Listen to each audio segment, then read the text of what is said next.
Hello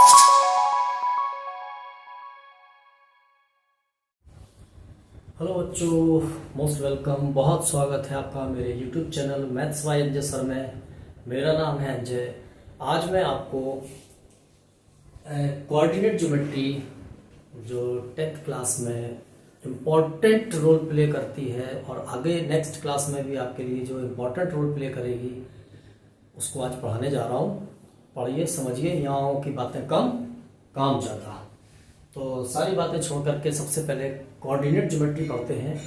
और coordinate geometry जो है ज्योमेट्री से रिलेटेड है और कोऑर्डिनेट ज्योमेट्री दो पार्ट्स को मिलाकर के बना हुआ है। तो बच्चों बेसिक हम लोगों ने पढ़ा है। जैसे आज कहीं रेफरेंस में बात की जाए कि जैसे मैं कहाँ से बोल रहा हूँ इस समय, या आप कहाँ खड़े हुए हैं, या कोई भी ऑब्जेक्ट कहाँ रखा हुआ है, किस जगह प्लेस है वो, तो ये सारी चीजें इसी टॉपिक के इन बिटवीन आएंगी। तो सबसे पहले देखते हैं बच्चों, देखो इस तरह का एक आप लोगों ने ग्राफ में देखा होगा। ग्राफ में भी हम लोग खींच लेते हैं इस तरह की दो लाइन। तो बच्चों इसको हम बोलते हैं कार्टेशियन प्लेन। क्या बोलते हैं इसको बोलते हैं कार्टेशियन प्लेन। ये आपके 9th में है, 9th वाला टॉपिक है।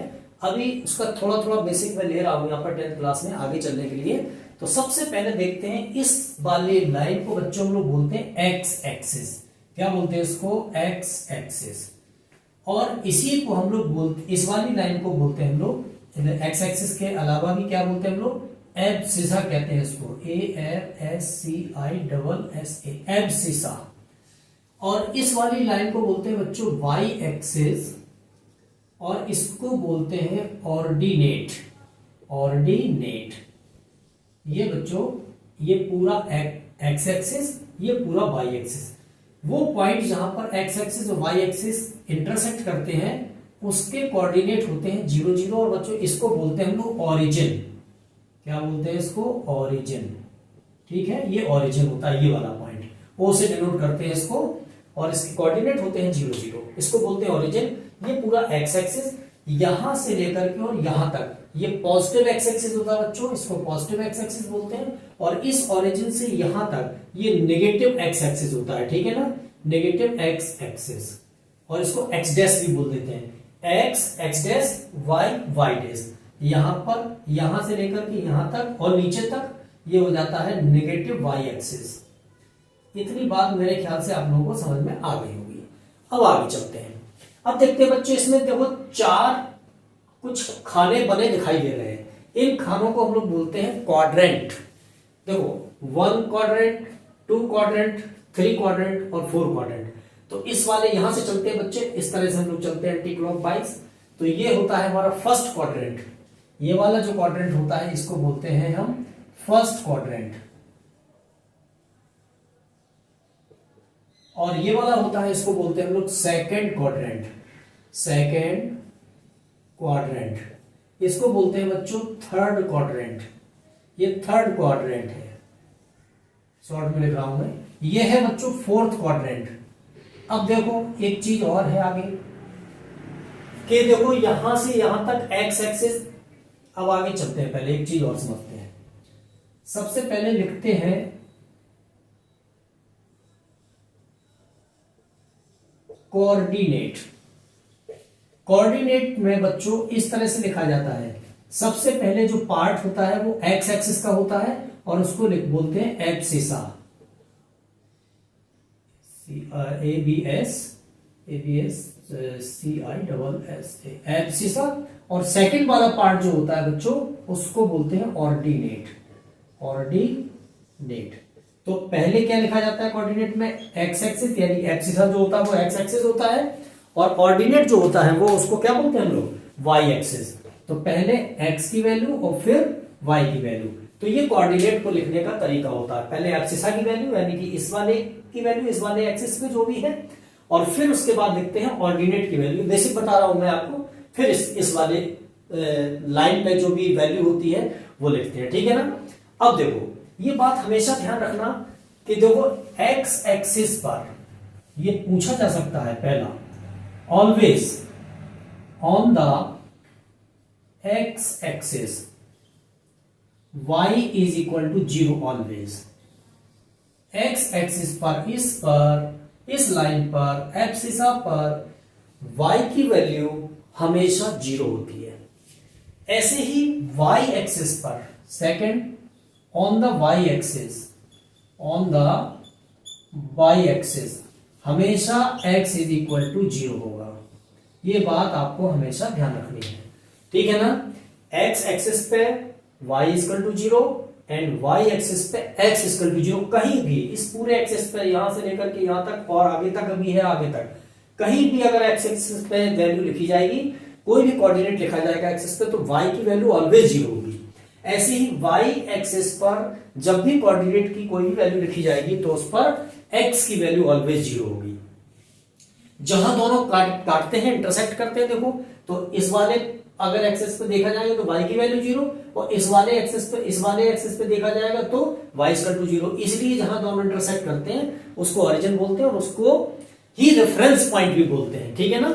उसी को रेफरेंस पॉइंट भी बोलते हैं। इसी के अकॉर्डिंग सारी डिस्टेंसेस को डिफाइन किया जाता है, इसलिए इसकी वैल्यू 0 0 होती है। दोनों ओरिजिन बोलते हैं इसको, ठीक है। जहां दोनों एक्सिस इंटरसेक्ट करते हैं उसको ओरिजिन बोलते हैं बच्चों। तो इतना मेरे ख्याल से बेसिक है, ये थोड़ी चीजें आपको समझ में आनी चाहिए। अब देखो यहां पे क्या है, यहां पे देखो एक्स एक्सिस मैंने बताया था कि यहां से यहां तक एक्स एक्सिस प्लस। अब आते हैं साइन की बात। तो कोऑर्डिनेट में सबसे पहले x की वैल्यू लिखी जाती है, फिर y की वैल्यू लिखी जाती है। तो यहां से यहां तक x एक्सिस प्लस का है, यहां से यहां तक y एक्सिस भी प्लस का है। तो इस वाले क्वाड्रेंट में जो भी कोऑर्डिनेट होगा वो x और y दोनों उसकी कैसी होंगी, प्लस प्लस होंगी, ठीक है। अब देखो यहां वैल्यू हमेशा कोऑर्डिनेट में x की ही लिखी जाएगी। तो सबसे पहले देखो, अब यहां पे यहां से यहां तक ये क्या है, माइनस x एक्सिस है, वैल्यू x की ही पहले लिखना है, तो x की वैल्यू यहां माइनस हो जाएगी। और देखो यहां से यहां तक इस वाले क्वाड्रेंट में यहां से ऊपर को चलेंगे तो y एक्सिस प्लस का हो जाएगा। इसलिए इस वाले क्वाड्रेंट में जो भी कोऑर्डिनेट होंगे उनके साइन जो होंगे वो माइनस प्लस होंगे। अब देखो बच्चों ये थर्ड क्वाड्रेंट आ जाता है। इस थर्ड क्वाड्रेंट में आगे चलते हैं हम, तो देखो यहाँ पे x एक्सिस भी नेगेटिव है और y एक्सिस भी नेगेटिव है। तो इस वाले क्वाड्रेंट में यानी कि थर्ड क्वाड्रेंट में जो साइन होंगे कोऑर्डिनेट के, x का भी माइनस और y का भी माइनस, ठीक। अब आता है फोर्थ क्वाड्रेंट। फोर्थ क्वाड्रेंट में देखो ये फोर्थ क्वाड्रेंट है और इस फोर्थ क्वाड्रेंट में पहले x की वैल्यू जो होगी वो देखो पॉजिटिव होगी और y की वैल्यू जो होगी वो नेगेटिव होगी। तो ये फोर्थ क्वाड्रेंट में अगर कोऑर्डिनेट की वैल्यू लिखी जाएगी तो कोऑर्डिनेट लिखे जाएंगे तो उसमें x की वैल्यू पॉजिटिव और y की वैल्यू नेगेटिव होगी। और चलो बच्चों अब एक नया टॉपिक इसी में पढ़ते हैं हम लोग, आगे के क्वेश्चन देखते हैं कि अभी तो हम लोगों ने जो पढ़ा वो क्वाड्रेंट के बारे में पूरी हम लोगों ने इंफॉर्मेशन ले ली। अब कुछ क्वेश्चन इस तरह के बनते हैं कि ये जैसे मान लो कुछ कोऑर्डिनेट्स गिवन है और ये बताना है कि वो किस क्वाड्रेंट में होंगे। तो मैंने अभी बताया आपको कि इसमें दोनों कोऑर्डिनेट प्लस प्लस के होंगे, यहाँ पर माइनस प्लस होंगे और यहाँ पर माइनस माइनस होंगे बच्चों, यहाँ पर प्लस माइनस होंगे। देखो ये इसका अपोजिट होगा, ये इसका अपोजिट होगा। अब आपसे जल्दी जल्दी फटाफट देखते जाते हैं। जैसे अगर पूछा जाए कि फाइंड दिस कोऑर्डिनेट 2 and -3, ये आपको बताना है कि ये किस क्वाड्रेंट में है। तो देखो बच्चों ये x कोऑर्डिनेट जो है इसका ये पॉजिटिव है और ये नेगेटिव है, तो प्लस माइनस। अब देखो यहाँ पे प्लस माइनस कहाँ है, इसमें है। तो ये 2 and -3 किस में होगा, ये फोर्थ क्वाड्रेंट में होगा बच्चों। अगर मान लो पूछा जाए -3 और -1 किस क्वाड्रेंट में होंगे, तो देखो इसमें x coordinate and y coordinate both are negative.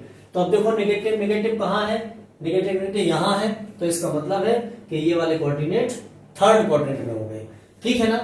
ऐसा ही पूछा जा सकता है कि 1 और +5, प्लस लिखा नहीं जाता है, मैं लिख रहा हूं आपके लिए।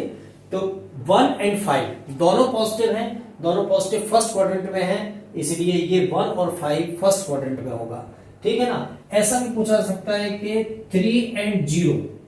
देखो बच्चों अभी मैंने बताया था कि ये x की वैल्यू होती है, एब्सिसा बोलते हैं इसको, ये ऑर्डिनेट होता है, इसको y बोलते हैं, यानी कि ऑर्डिनेट बोलते हैं। अब देखो y की वैल्यू 0, अभी मैंने दो रूल लिखे थे कि on the x axis y equal to 0 always. तो y 0 है तो यानी x एक्सिस पे होगा ये पॉइंट, ये कोऑर्डिनेट कहां होगा, x एक्सिस पे लिखेंगे the 3 0 lies on the x axis, ठीक। ऐसा भी पूछा सकता है कि 0 0 and -2 ये कहां होगा कोऑर्डिनेट। तो देखो x की वैल्यू 0 है, अगर x की वैल्यू 0 होती है तो always on the y axis होता है ये, तो ये y एक्सिस पे होगा। कहां होगा? तो देखो 0 तो इस पे x की वैल्यू कहीं भी होगी, चाहे यहां चाहे यहां चाहे यहां कहीं भी होगी। y की -2 है तो y नीचे आएंगे तो -2 यानी कि यहां कहीं होगा ये, ठीक है ना। और ये 3 0 x पे 3 है y पे 0 है, तो x पे 3 यहां होगा, y पे 0 तो यहां कहीं होगी, ठीक है ना। तो इस तरह से भी क्वेश्चन आपसे 1 नंबर का यानी कि 1 मार्क्स क्वेश्चन आपको इसमें ऑब्जेक्टिव टाइप मिल सकता है। अब बच्चों आते हैं आगे, पढ़ते हैं हम लोग डिस्टेंस फार्मूला की तरफ बढ़ते हैं। डिस्टेंस फार्मूला क्या होता है? Everybody knows. देखो ये डिस्टेंस फार्मूला में यह लिख रहा हूं, और ये होता है कि the distance between 2 points is denoted by d and it is equal to x1 minus x2 whole square और plus y1 minus y2 whole square. ये बच्चों होता है डिस्टेंस फार्मूला। ये कहां से आता है?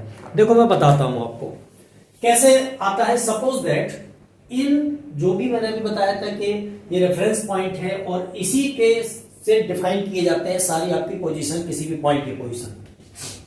अब देखो देखते हैं, जैसे मान लो यहां पर कोई पॉइंट है, एक पॉइंट है बच्चों यहां पर P, ये ले लिया मैंने P, और यहां पर एक पॉइंट ले लिया Q, ठीक है ना। इसको ज्वाइन कर देते हैं, ये ज्वाइन कर दिया, ठीक है।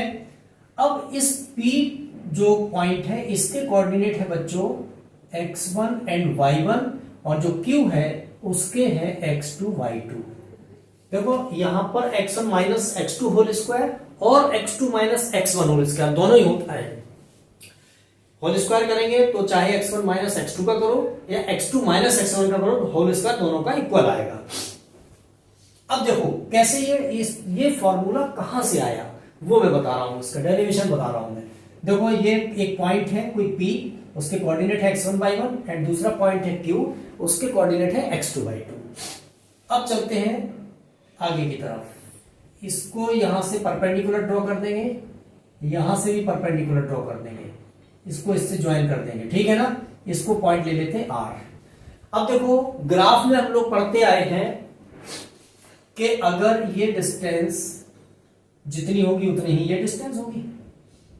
P Q R, इसको मान लो S, इसको मान लो T, कुछ भी मान सकते हैं, जो भी आपका मन करे।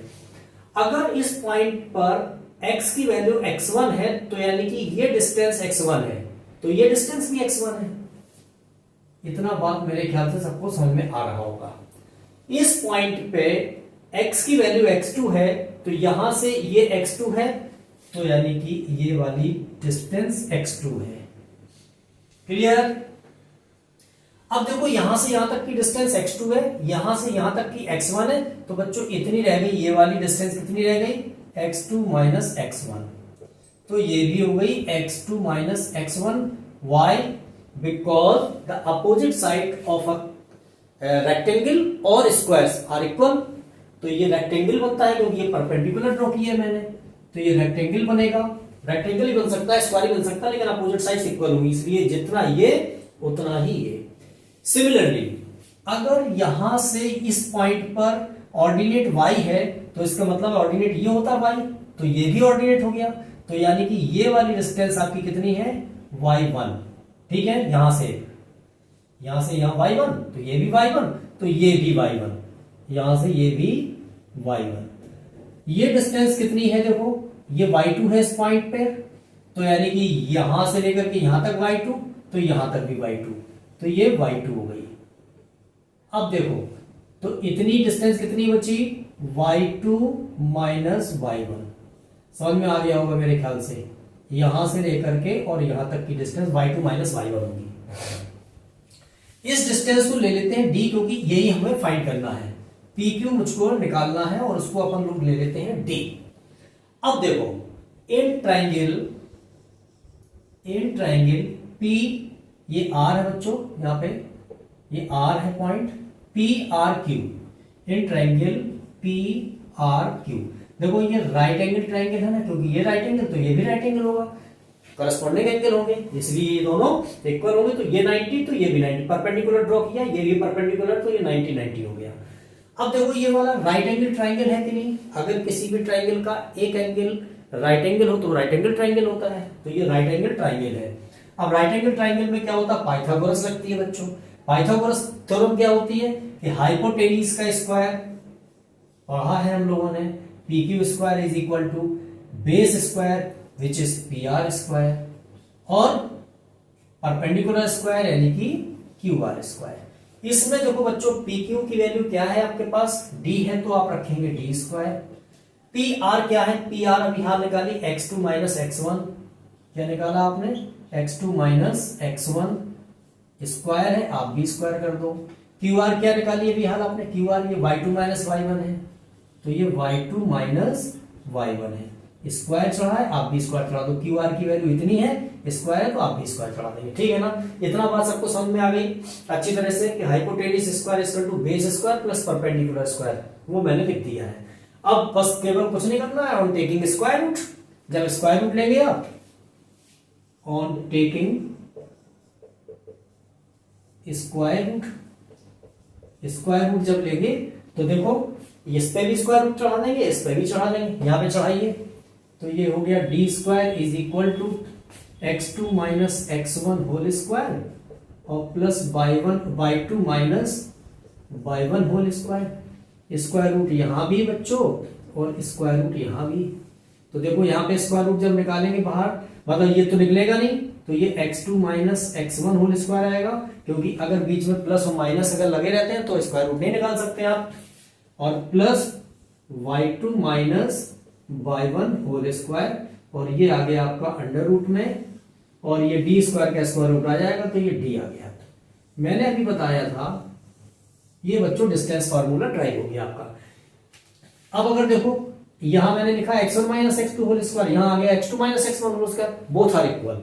कैसे, जैसे x1 माइनस एक्स टू का होल स्क्वायर अगर करते हैं करिए, तो ये हो जाएगा आपका a माइनस बी का आइडेंटिटी, यहां पर यूज करिए, तो x1 square plus x2 square minus 2x1 into x2, A square plus B square minus 2ab, यही वाली तो आइडेंटिटी लगाई आपने। अब चलो, अब जरा x2 माइनस x1 का होल स्क्वायर लगाओ, तो x2 माइनस x1 का होल स्क्वायर क्या हो जाएगा, x2 square plus x1 square और माइनस 2x1 x2, देखो ये दोनों इक्वल आ गए, इसीलिए चाहे x1 minus X two whole square हो या x2 minus x1 whole square, दोनों इक्वल होंगे, इसलिए ये डिस्टेंस फार्मूला आ गया बच्चों। ये मैंने इसको ड्राइव करके आपको बताया। अब इस पर कुछ क्वेश्चंस लेते हैं, एक तो छोटे छोटे क्वेश्चन लेंगे, ठीक है, बहुत सिंपल है बच्चों, ये डिस्टेंस फार्मूला है, इस पर बेस्ड क्वेश्चन एक दो निश्चित ही आएंगे, डेफिनेटली आएंगे, ये पक्का मान के चलो आप। इसलिए छोटी छोटी चीजें अगर आप क्लियर करते चले जाओगे 35-40 नंबर तो आपके ऐसे ही आ जाएंगे। देखो, find the distance between two points, distance निकालना है और वो पॉइंट है आपके 3, 4 एंड 7, 2, इसके आपको डिस्टेंस निकालना है। पहले सिंपल बता रहा हूं आपको, तो आपको क्या करना है बच्चों, सबसे पहले देखो ये एक पॉइंट है, एक पॉइंट ये है, एक पॉइंट ये है, एक पॉइंट ये है, तो आपको क्या करना है, सबसे पहले इसमें लिख दो x1 y1 और ये हो गया x2 y2। अब distance we know that d is equal to x1 minus x2 whole square plus y1 minus y2 whole square. आप बच्चों y2 पहले लिख सकते हैं, y1 बाद में लिख सकते हैं, कोई दिक्कत नहीं, अभी मैं बता चुका हूं। Putting the value of x1 x2 y1 y2 from here, यहां से रख देंगे। देखो x1 की वैल्यू कितनी है बच्चों 3, माइनस x2 की वैल्यू कितनी है 7, इसका होल स्क्वायर, प्लस y1 की वैल्यू कितनी है बच्चों 4, माइनस y2 की वैल्यू कितनी है 2, इसका होल स्क्वायर, और ये अंडर रूट। अब देखो 3 माइनस 7 जब करेंगे तब दो अपोजिट साइन के नंबर और बड़े में से छोटा सबट्रैक्ट कर देते हैं, विच इज 4, और बड़े नंबर का साइन लगा देते हैं, स्क्वायर है आप भी चढ़ा दो। 4 माइनस 2 एवरीबॉडी नोज 2 स्क्वायर आ जाएगा यहाँ पर, सिंपल से ऑपरेशन है। 4 4 जा 16 होता है बच्चों, 2 2 जा 4 होता है, कितना हो गया ये अंडर रूट 20 हो गया। अब अगर इसका 20 का भी स्क्वायर रूट निकालना आता है, देखो इसको पॉइंट में नहीं लिखेंगे, इसको आप ऐसे लिख सकते हैं 2 इंटू 2 इंटू 5, ऐसे लिख सकते हैं, ये मल्टीप्लीकेशन का साइन होता है बच्चों। इसका स्क्वायर रूट निकल आया है तो ये 2 आ जाएगा, 5 का नहीं निकलेगा, 5 अंदर 2 रूट 5 यूनिट, ये डिस्टेंस आ गई दो पॉइंट्स के बीच में। वो पॉइंट्स कौन कौन से, ये और ये है। ठीक है, अब इसी में कभी कभी आपके पास कुछ इस तरह के भी क्वेश्चन आ सकते हैं जैसे मैं बता रहा हूं। देखो सिंपल है ये। अब दूसरा क्वेश्चन लेते हैं इसी पर बेस्ड। बच्चों धीरे धीरे पढ़ते जाओगे तो सब कुछ काम बिल्कुल आपका बढ़िया हो जाएगा। देखो, find the distance between two points and the points are A B and minus A minus B. इसके बीच की आपको डिस्टेंस फाइंड करना है। वैसे ही जैसे अभी किया था, क्या करेंगे इसमें, x1 y1 and x2 y2। तो देखो आप डिस्टेंस निकालेंगे तो d is equal to, formula वही यूज करेंगे हम लोग। कौन सा बच्चों, x1 minus x2 whole square plus y1 minus y2 whole square, putting the value of x1 y1 x2 y2 from here. रखिए x1 की वैल्यू a माइनस x2 की वैल्यू कितनी है, माइनस ए है ना। अब माइनस ए यहां रखेंगे तो अभी ऐसे रख रहा हूं मैं जिससे आपको समझ में आए भी, ठीक है ना। ऐसे करके ऐसे होल स्क्वायर। y1 की वैल्यू b माइनस ये वाला है और y2 की वैल्यू माइनस b है, तो उसको भी मैं ऐसे रख रहा हूं जिससे आपको अभी कंफ्यूजन ना हो कि माइनस कहां चला गया। माइनस वाला था तो प्लस में कैसे आ गया। अब देखो ये a है, जब ब्रैकेट हटाएंगे बच्चों तो इस माइनस का इसमें मल्टीप्लाई हो जाएगा, प्लस आ जाएगा a, और ये स्क्वायर, ये वाला स्क्वायर आ गया प्लस। ऐसा ही बच्चों यहां हो जाएगा b प्लस b, ब्रैकेट हटाएंगे माइनस का माइनस से मल्टीप्लाई प्लस हो गया और स्क्वायर। ठीक है ना, ये ऐसा। अब a और a मिलकर के हो जाता है 2a, उसका square, b plus b equal to 2b to the whole square, open the whole square. तो ये क्या हो जाएगा, ये हो जाएगा बच्चों 4a स्क्वायर, ये हो जाएगा 4b स्क्वायर अंडर रूट। अब देखो 4 कॉमन आ गया तो a square plus b square in bracket, और ऐसा आ गया, समझ में आ गया होगा। 4 कॉमन है इन दोनों में से, 4 कॉमन आ गया, a square plus b square bracket में रह गया। अब देखो 4 का स्क्वायर रूट आ जाता है बच्चों तो वो बाहर आ जाएगा 2, और a square b square plus में है इसलिए ये इनके स्क्वायर रूट नहीं आएंगे, तो ये ऐसे ही रह जाएंगे और यहाँ पे लिखेंगे आप यूनिट। ठीक है ना, ये इस तरह के भी क्वेश्चन, ये भी क्वेश्चन ये आता है, ये कई बार आ चुका है एग्जाम्स में। ठीक है ना, चलो इतना ही करते हैं। अब आगे देखते हैं, ये डिस्टेंस फार्मूला पे बेस्ड बहुत सारे क्वेश्चंस हैं, वो नेक्स्ट वीडियो में कवर करूंगा। तब तक के लिए आप शेयर करिए, लाइक करिए, दोस्तों के साथ शेयर जरूर करना है, और आपको भी प्रैक्टिस करना है जिससे आपको फायदा मिले, दूसरों को भी फायदा मिले। सब्सक्राइब करना बिल्कुल ना भूलना।